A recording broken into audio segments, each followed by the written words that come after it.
Mga spaghetti wires ug nagbitay mga kable sa lain-laing utilities gipang hinaut sa Mandaue City. Nga mahimuan og aksyon ug mahipos man lang.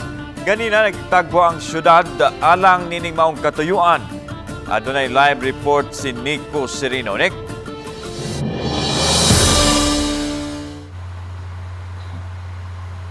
Yes lan kining issue kabahin sa nagtipon og usay nagyungyong nga mga kable sa lain-lain nga mga utility companies ang nahisgutan sa meeting nga gipatawag sa mayor kaganiha.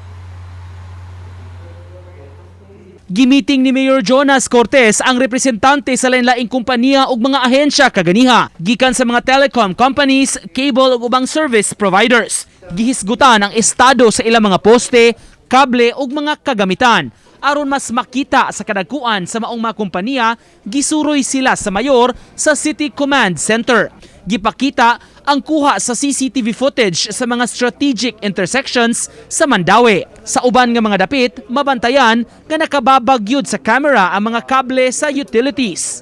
Gihangyo sa syudad nga aksyonan kini sa mga kompaniyang nalambigit. Short-term nga plano ang pagbugkos sa mga linya ug pagputol sa mga wala na magamit. Labi na gabi ang reflection sa suga sa traffic light mo banda so makakos gid siya og mawa gid ang clear vision sa atong cameras. Unya sagad nga mga disgrasya pangitabo anhi ra bagidayon mudagan ang atong kapulisan, ang atong team. Apan aminado ang mga opisyales kung aesthetic value ang hisgutan, mas maayong mahipos gyud kini ug mabutang sa underground. Kini pa ang sabutan sa musunod nga mga tigom nga himuon. Atong usbon ang dagway no nga di na long kanang mawa na ng mga spaghetti wires, dangling wires nga nakapangilad gyud sa tanawon sa Mandaue no. Nindot atong madan natay mga kuan apan naidaghang mga wires nga nagbitay sa mga telcos. Matud sa representante sa kompanya, ilang ipahibaw sa ilang mga labaw ang hangyo sa syudad apan miangkon nga daghan-daghan gyud ang trabahoon.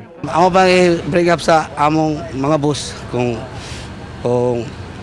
unsay mayo himuon kung kinahanglan ba i-cut over or unsa ba at least mag-meeting ba ang among kwan primary ug secondary team.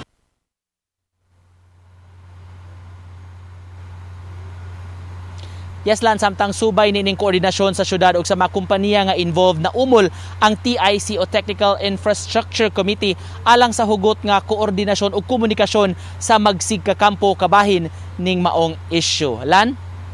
Salamat Nico Serino.